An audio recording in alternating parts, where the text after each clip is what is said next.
The massive Vesper ship loomed in the viewscreen like a dark storm cloud, its jagged edges and protruding spines giving it the appearance of a floating fortress rather than a vessel of diplomacy. Captain Tom gripped the arms of his command chair, his knuckles white despite his calm expression. "They're hailing us, sir," said Jack, the communications officer. Tom nodded. On screen, the image flickered to reveal a tall, slender being with pale blue skin and large pupilless eyes. Thin membranes fluttered at the sides of its neck as it breathed the special gas mixture that sustained its species. "I am Ambassador Krell of the Vesper Empire," the alien said, its voice translated into a metallic monotone by the ship's computer. "Your presence in this sector is unexpected." Tom stood, straightening his uniform. "I am Captain Tom of the Earth vessel Horizon. We come in peace, seeking diplomatic relations with the species of this region." Krell's head tilted slightly. "Humans, we have heard rumors of your kind. The newest spacefaring race to join the galactic community." "That's correct," Tom replied. "We're eager to establish friendly relations." The Vesper's thin lips twitched in what might have been amusement. "Then you will join us for a traditional greeting ceremony aboard our vessel." It wasn't a question. Tom knew from his briefings that the Vespers controlled this entire sector of space. Their empire spanned dozens of systems, and they were known for their advanced technology and strict diplomatic protocols. "We would be honored," Tom said, matching the formal tone. After the transmission ended, Dr. Ellis approached the captain. "Sir, may I remind you that we know very little about Vesper biology. Our scans indicate their atmosphere contains compounds that could be harmful to humans." "Noted, Doctor. We'll wear the environmental suits for the initial meeting." Hours later, Tom led a small team aboard the Vesper ship. They were escorted through winding corridors by silent guards, whose hands rested on strange weapons at their sides. The walls pulsed with an eerie blue light that seemed to follow their movements. The delegation was brought to a vast chamber where a long table was set with various containers and vessels. Ambassador Krell sat at the head, flanked by several other Vespers who watched the humans with unblinking eyes. "You may remove your protective gear," Krell said. "We have adjusted this chamber to suit your biology." Dr. Ellis checked her scanner and nodded to Tom. "The air is breathable, Captain." As they settled into their seats, Tom noticed movement in the shadows behind the Vesper delegation. A smaller Vesper with darker skin markings slipped something to one of the servers. The ceremonial meal proceeded with formal exchanges and careful conversation. The humans were served strange, glowing liquids in crystal cups that changed color as they reached toward them. "This is our most prized beverage," Krell explained. "It is customary to consume it in one motion to show respect." Tom glanced at Dr. Ellis, who discreetly ran her scanner over the drink and gave a subtle nod. The captain raised his glass in salute and drank. The liquid burned going down, but not unpleasantly. It reminded Tom of strong whiskey with hints of something metallic and sweet. Minutes later, as the formal introductions continued, Tom noticed his vision blurring slightly at the edges. Beside him, Jack rubbed his temples. Dr. Ellis frowned at her scanner, then looked up sharply at the Vesper delegation. "Something's wrong," she whispered. Across the table, Krell was watching them intently, a strange expression on his alien face. It wasn't until the smaller Vesper from the shadows stepped forward with obvious disappointment that Tom realized what had happened. "Impossible," the dark-marked Vesper hissed. "They should be dead already." Krell's membrane fluttered rapidly in what might have been shock or anger. "What have you done, Mrek?" the ambassador demanded. "Testing their weakness, as is prudent," the smaller Vesper replied. "Yet they still breathe." Tom stood, steadying himself against the table as the room spun slightly. What was in those drinks? The Vespers were now all staring at the humans with a mixture of disbelief and newfound interest. "Something no species has ever survived," Krell said softly. "Until now." The medical bay of the Horizon hummed with activity as Dr. Ellis moved between the affected crew members. Captain Tom sat on an examination table, his sleeve rolled up as the doctor drew another blood sample. "That's the third one in an hour," Tom said, pressing a sterile pad to the small puncture. "Found anything yet?" Dr. Ellis shook her head, her eyes fixed on the sample as she placed it into an analyzer. "Nothing that explains why we're all still alive. According to everything we know about Vesper toxins, we should be dead." The ship's intercom crackled. "Captain, the Vesper ambassador is demanding to speak with you," Jack's voice announced from the bridge. Tom sighed. "Tell him I'll be there in 5 minutes." When Tom reached the communication room, Ambassador Krell's image filled the large screen. The Vesper's normally composed features seemed tense, the neck membranes fluttering rapidly. "Your survival defies all known biological science," Krell stated without preamble. "The substance wreck added to your drinks has eliminated entire delegations from 12 different species. It is our Empire's most closely guarded weapon." "You regularly poison diplomatic guests?" Tom asked, anger rising in his voice. "Not regularly, but we test all potential threats." Krell leaned closer to the screen. "We must understand how you survived. The High Council demands answers." "Funny coincidence," Tom replied coldly. "So do I." Back in the medical bay, Dr. Ellis was staring at her computer screen in disbelief when Tom entered. "Captain, you need to see this," she said, pointing to a complex molecular diagram. "The poison targets neural pathways in a way similar to some Earth snakes, but 1,000 times more potent. It should have shut down our nervous systems in seconds. So why didn't it? Because human livers are remarkably weird." She brought up another image showing cellular activity. "We have an enzyme that's breaking down the toxin. It's the same enzyme that processes alcohol, but it's binding to the Vesper poison and neutralizing it." Tom blinked. "Are you saying we survived a deadly alien poison because humans like to drink?" "In simple terms, yes. Thousands of years of alcohol consumption may have prepared our species for this exact moment." Dr. Ellis couldn't help but smile. "And there's more. With repeated small exposures, we could potentially develop complete immunity." The ship rocked suddenly, alarms blaring throughout the corridors. "Captain, to the bridge," Jack's voice called over the intercom. When Tom arrived, the view screen showed 3 massive Vesper warships surrounding the horizon. "They just appeared, sir," Jack explained. "Some kind of advanced cloaking technology."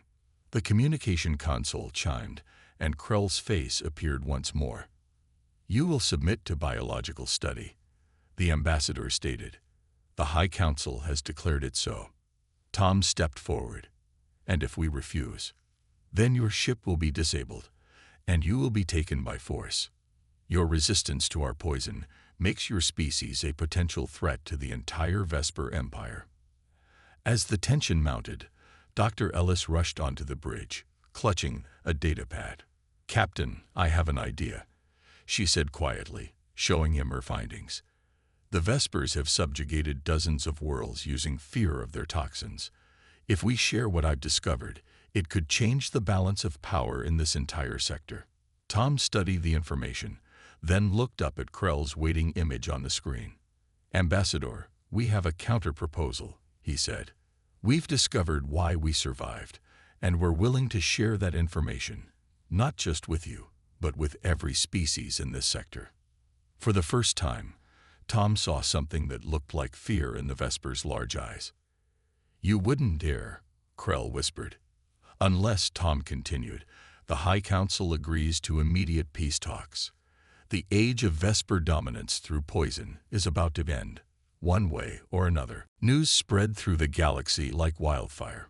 On a dozen worlds, beings of various forms gathered around communication terminals, their many eyes and appendages fixed on the shocking reports. The poison-resistant humans, they whispered in trading posts and spaceports. The ones who laughed at Vesper venom. Aboard the Horizon, Captain Tom stood before his assembled crew.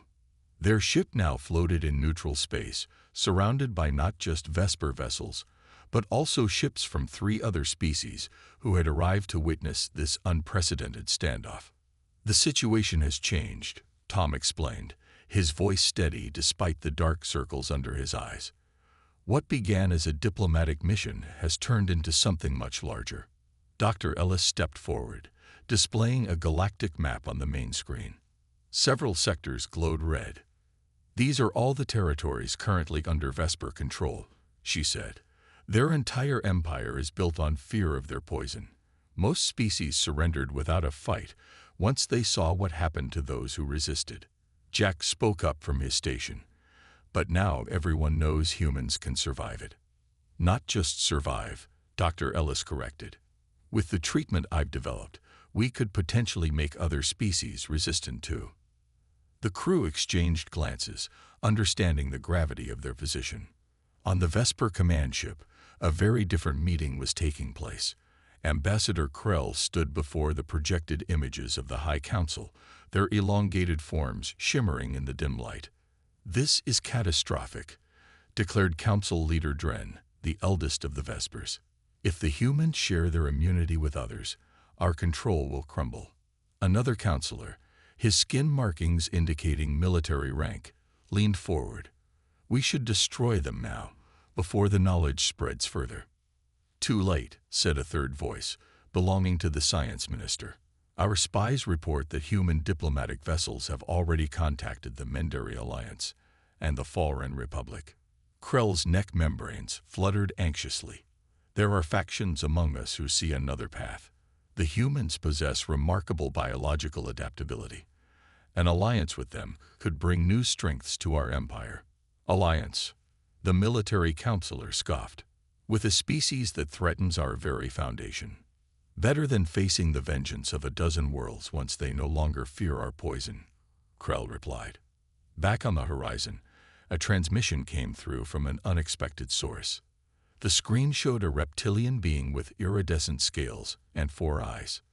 "I am Speaker Traz of the Mendari Alliance," the being said. "For generations, my people have lived under Vesper oppression. We wish to offer our gratitude and support to humanity." Similar messages arrived within hours. Species that had long been subjugated by the Vespers now looked to humans with hope and admiration. Captain Tom sat alone in his quarters that night, weighing the responsibility that had fallen on his shoulders. A knock at his door revealed Dr. Ellis, carrying data pads. "The Vespers have split into 3 factions," she reported, showing him intelligence gathered by their sensors. "The military wants to attack us, the scientists want to study us, and a growing moderate faction, led by Ambassador Krell, wants to negotiate." "And what do the other species want from us?" Tom asked. "Freedom, protection, revenge in some cases." She sat down heavily. "We came here to make first contact, not to dismantle an empire." Tom nodded slowly. "Yet that's exactly what we might do, simply by existing." Their conversation was interrupted by an urgent call from the bridge. "Captain, a Vesper shuttle is approaching," Jack reported. "It's Ambassador Krell, requesting permission to come aboard. And sir, he's alone." "Permission granted," Tom said after a moment's thought. "Have security meet him in the docking bay." He turned to Dr. Ellis. "Let's hear what he has to say. The future of this entire sector might depend on it. And the future of humanity," she added quietly. "Once word reaches Earth about what we've discovered here, nothing will ever be the same." The shuttle bay hummed with tension as Ambassador Krell stepped onto the deck of the Horizon. He came alone, as promised, wearing no weapons or protective gear, a sign of either great trust or desperate necessity. "Captain," the Vesper said with a formal bow, "I come with a message from the highest authority in our empire." Tom nodded to the security team to stand down. "Let's talk in the conference room." As they walked through the corridors, crew members stopped to stare at the alien visitor. Many had never seen a Vesper up close before. Krell seemed to notice their unease, his neck membranes fluttering slightly. "Your crew fears me," he observed. "Can you blame them?" Tom replied, "You tried to poison us." "Not I," Krell corrected.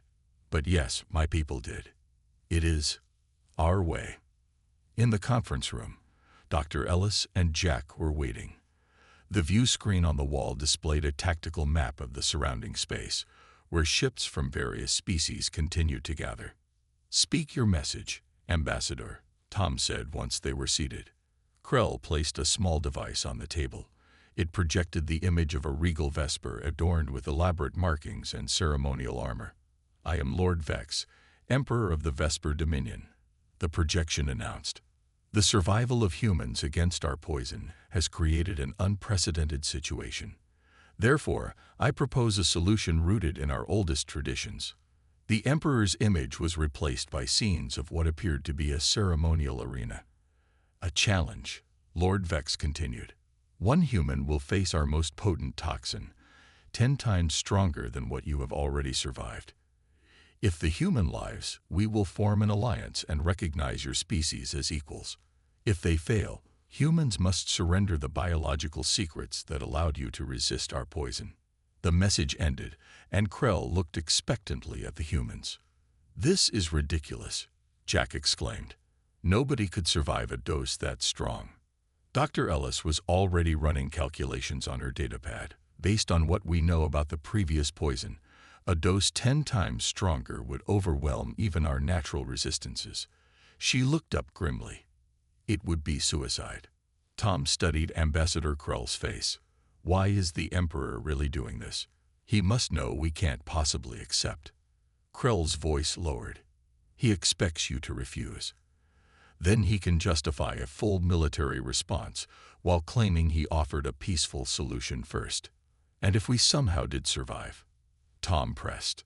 "The Emperor would be bound by ancient law to honor the agreement. The challenge of Crenshaw is sacred to my people. To break the oath would cause revolution." Tom leaned back, thinking, what if there was a way to survive it? Dr. Ellis looked alarmed. "Captain, there isn't. The calculations are clear." "Not as we are now," Tom said. He turned to Krell. "How long do we have to respond?" 3 cycles, what you would call days," the ambassador replied. After Krell departed, Tom called an emergency meeting with Dr. Ellis in her lab. "I've been studying the samples from our first exposure," she explained, displaying molecular models on her screen. "With regular controlled doses, we might build up a tolerance over time. But we're talking about months, not days." "What about accelerating the process?" Tom asked. Dr. Ellis frowned. "I could attempt to enhance our liver enzymes artificially, create a temporary boost in our detoxification abilities. But it would be extremely risky, and I can't guarantee it would be enough." "Do it," Tom said firmly. "And use me as the test subject." "Captain, I can't let you." "That's an order, Doctor. If anyone is going to risk their life in this challenge, it's going to be me." Later, as Dr. Ellis prepared the first treatment, Jack confronted Tom in the corridor. "This is exactly what they want," he argued. "You're walking right into their trap." "Maybe," Tom admitted, "but we're out of options. Every hour more ships arrive, both Vesper and their former subjects. If the Emperor attacks, it will trigger a war across this entire sector, with Earth caught in the middle. And if you die from this challenge," Tom smiled grimly, "then at least I bought us 3 more days to prepare an evacuation plan." As the needle entered his arm, Tom felt the burning sensation of the modified Vesper toxin entering his bloodstream. Dr. Ellis watched anxiously as his vital signs fluctuated on the monitor. "First dose complete," she said quietly. "Only 5 more to go." The medical bay of the horizon had become Captain Tom's prison and torture chamber. For 2 days, he endured the treatments as Dr. Ellis carefully increased the dosage of Vesper toxin with each injection. "How are you feeling?" she asked, checking his vital signs after the latest dose. Tom managed a weak smile through his pale, sweat-covered face. "Like I've been hit by a shuttlecraft. Twice." His body shook with tremors as the poison worked its way through his system. Each dose brought pain that started in his core and radiated outward until even his fingertips burned. But he was still alive, and that was what mattered. "Your liver enzymes are adapting," Dr. Ellis said, studying her scanner. "But I don't know if it will be enough for tomorrow's challenge." Jack entered the medical bay. his face grim. The Vesper Emperor's ship has arrived. It's enormous. The view screen showed a vessel that dwarfed all others in the growing fleet surrounding the horizon. Its black hull absorbed light rather than reflecting it, creating a hole in space where stars should be. "And I have more news," Jack continued. "Lieutenant Gray has discovered something concerning." Gray was the ship's security chief, a quiet woman whose skills at information gathering had proven invaluable on previous missions. She stepped forward, placing a datapad on Tom's bed. "I intercepted communications between several Vesper military vessels," she explained. "There's a faction planning to sabotage the trial regardless of the outcome. They don't intend to let you leave the proving grounds alive, Captain." Tom studied the information, his eyes narrowing despite the pain coursing through his body. "Have you told Ambassador Krell?" "No, sir. We're not sure who to trust." Dr. Ellis administered a final injection. "This is the strongest dose I dare give you before the actual challenge. If your body can process this, you might, and I stress might, have a chance tomorrow." Tom nodded, then grimaced as the new pain hit him. "Gray, prepare a security team. Jack, have the engines ready for immediate departure if things go wrong." "And you?" Jack asked. "I'll be busy trying not to die." The next morning, a Vesper ceremonial shuttle docked with the Horizon to transport Tom to the Emperor's ship. Dr. Ellis insisted on accompanying him, carrying a small medical kit that had been thoroughly inspected by Vesper security. The Emperor's vessel contained a vast chamber unlike anything the humans had ever seen. Thousands of Vespers filled tiered seating around a central platform. The air was thick with their special atmosphere, forcing Tom and Dr. Ellis to use breathing masks. Lord Vex sat on an elevated throne, his tall form adorned with ceremonial armor that caught and reflected the blue lighting. His eyes fixed on Tom as the human walked to the center of the platform.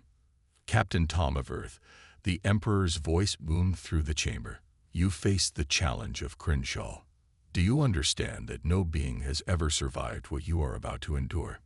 Tom nodded, his voice steady despite his weakened state. "I understand and accept the challenge." From the corner of his eye, Tom noticed guards quietly surrounding certain Vesper officials in the audience. Ambassador Krell had apparently received warning of the plot after all. The Emperor descended from his throne, carrying a crystal vial filled with glowing blue liquid. "This is the essence of our power, the purest form of the toxin that has kept our empire secure for 1,000 years. He handed the vial to Tom. "Consume it completely." Dr. Ellis watched tensely from the edge of the platform, her scanner hidden in her palm. Tom removed his breathing mask momentarily and drank the contents in one swallow. The liquid burned like nothing he had ever experienced, 1,000,000 times worse than the treatment doses. For one moment, he stood perfectly still as the chamber fell silent. Then his eyes rolled back, and he collapsed to the floor, his body convulsing violently before going completely still. A murmur swept through the Vesper audience. The Emperor looked down at the motionless human with an expression that might have been satisfaction. "As expected," Lord Vex announced, "no being can withstand." His words cut off as Tom's finger twitched, then his hand. Then, impossibly, the human's chest rose with a ragged breath. The chamber erupted in chaos as Captain Tom slowly, painfully, pushed himself up to his hands and knees. The silence in the vast chamber was absolute as Captain Tom struggled to his feet. Every Vesper watched in stunned disbelief, their neck membranes fluttering rapidly in what humans would later learn was their expression of extreme shock. "Impossible," Lord Vex whispered, his voice still carrying through the perfect acoustics of the hall. Tom stood shakily, his breathing ragged but steady. His vision swam with bright spots, and every muscle in his body screamed in protest, but he was alive. "The challenge is complete," he managed to say, his voice rough but clear. Dr. Ellis rushed forward, supporting him with her shoulder while scanning him with her medical device. "Your metabolic rate is off the charts," she murmured. "Your liver is processing the toxin faster than I thought possible." Lord Vex descended the steps from his throne, approaching Tom with a mixture of caution and curiosity. In 10,000 cycles, no being has survived the pure essence, he said. What manner of creature are you? Before Tom could answer, a commotion broke out on the far side of the chamber. A group of Vesper military officials drew weapons, firing at the Emperor's guards. The coup is starting, Tom gasped to Dr. Ellis. Ambassador Krell fought through the growing chaos to reach them. We must get the Emperor to safety. The military faction means to overthrow him and destroy all humans. As if to emphasize his point, alarms began blaring throughout the ship. A voice announced over the communication system. Warning. Toxin release in all sectors imminent. Secure breathing apparatus. They're flooding the ship with poison gas, Krell explained urgently. It won't harm Vespers, but anyone else. It won't harm us either, Tom interrupted, straightening despite his pain. Not anymore. Understanding dawned on Dr. Ellis's face. The treatment worked better than I hoped. You've metabolized the purest form of their toxin. The diluted gas version will be nothing more than an unpleasant smell. Tom finished for her. He turned to Krell. Get the Emperor to our ship. We'll protect him. As they moved through the corridors of the massive vessel, they encountered more signs of the coup. Loyal guards fought against the rebels, while civilian Vespers sought shelter from the conflict. Why are you helping me? Lord Vex demanded as they hurried toward the docking bay. I would have seen your species subjugated. Because that's what humans do, Tom replied simply. We help, even those who would harm us. They rounded a corner to find their path blocked by a squad of rebel Vespers, led by a familiar dark-marked figure. Mrek, Krell hissed. The traitor and the abominations. Mrek sneered, raising his weapon. How fitting you die together. Before he could fire, the air vents in the corridor burst open, releasing clouds of pale blue gas. The rebels hesitated, confused by the premature release of their weapon. Tom stepped forward, directly into the thickest part of the gas cloud. He coughed once, then breathed normally. Your greatest weapon doesn't work on us, he said. And soon, it won't work on anyone else either. Dr. Ellis stepped up beside him, equally unaffected by the gas. We've figured out your poison's molecular structure. We can synthesize the enzymes that break it down. Mrek's weapon wavered. You're bluffing. Call our ship, Tom suggested. Ask about the other humans who just arrived on shuttlecraft. All of them treated with our enzyme therapy, all of them immune to your poison. The rebels looked to each other uncertainly. Behind them, more Vespers appeared, loyal guards, now reinforced by the crew of the Horizon, all wearing simple breathing masks rather than full environmental suits. Your coup has failed, Lord Vex announced, stepping forward to stand beside Tom. And the foundation of our empire with it.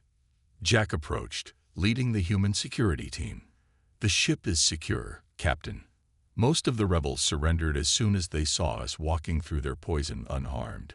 Mrek dropped his weapon, his neck membranes hanging limp in defeat.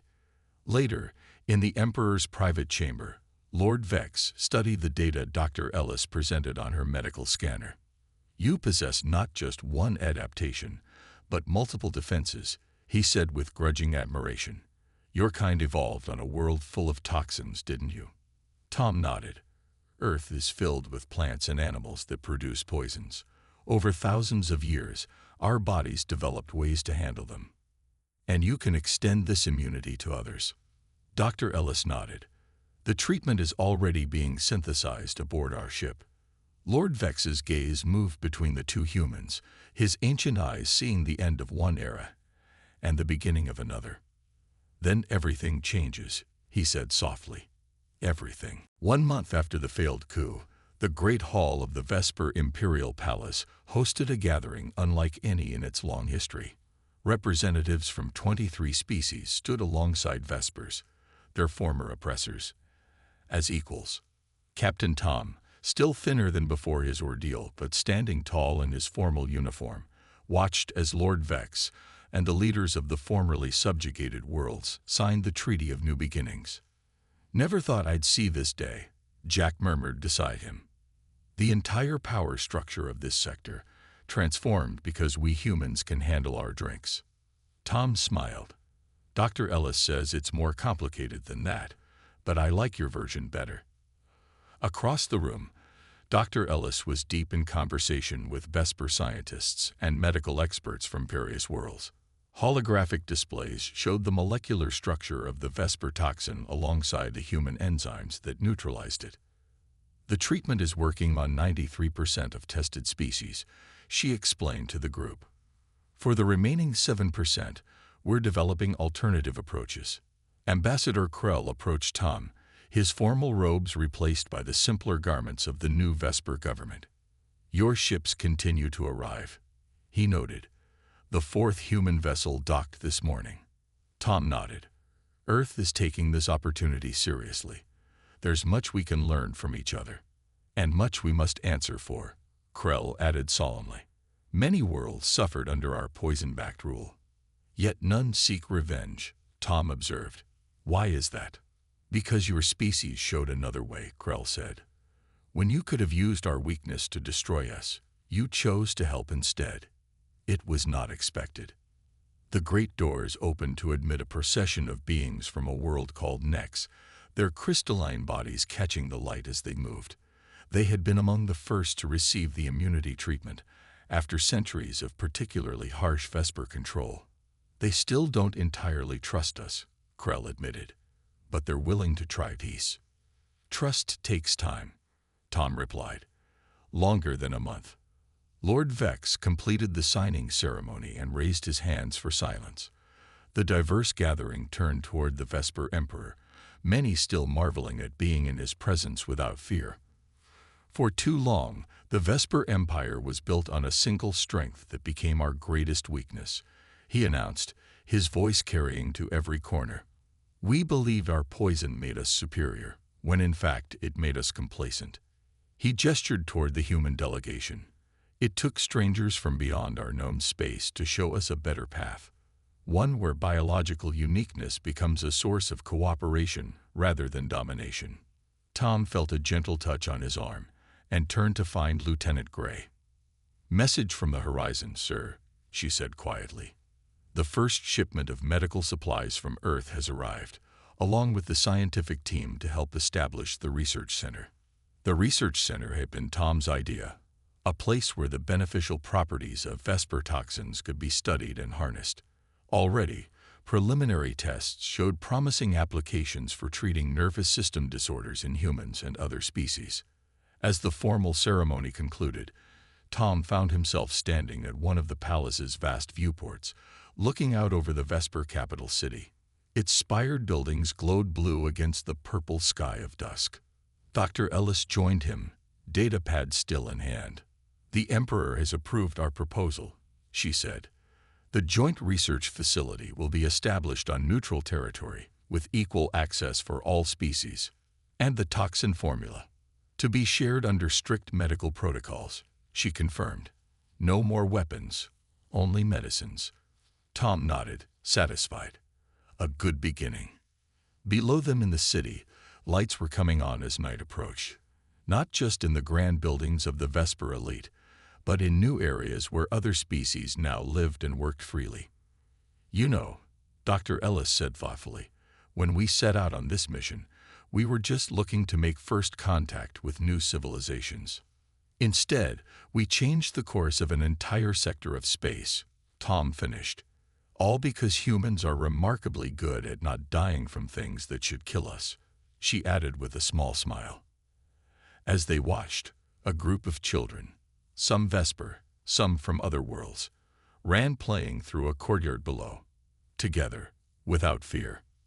That, Tom said, pointing to the children, is why it was worth nearly dying from the worst poison in the galaxy. To many more survivals, Dr. Ellis said, raising an imaginary glass. Tom smiled. And to making them look easy.